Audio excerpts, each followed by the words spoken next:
Gusto mo maging VA pero wala kang degree? Okay lang. Real talk, may mga may degree na nahihirapan pa rin ma-hire at may mga walang degree na nakakakuha pa rin ng clients. Bakit? Kasi hindi degree ang hinahanap ng clients. 3 things clients actually care about. Number 1, pinaka-importante, communication. Hindi mo kailangan maging perfect sa English, pero dapat clear ka magsalita, marunong kang mag-update, at marunong kang mag-explain. Dapat naiintindihan mo sila at naiintindihan ka nila. Kasi kung hindi, magiging problema ka pa rin.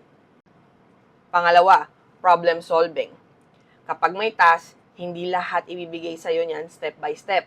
Kailangan mong marunong kang hanapan ng paraan at kaya mo bang i-figure out yung mga bagay-bagay. Hindi yung hihintayin mo lahat ng instruction sa'yo.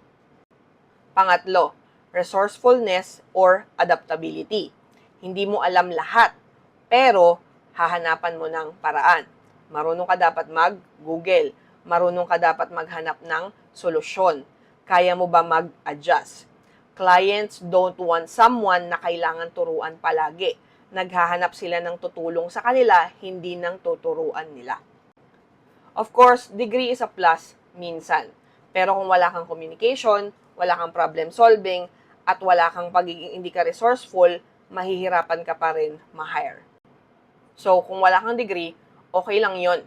Mag-focus ka sa mga skills na hinahanap talaga ni client.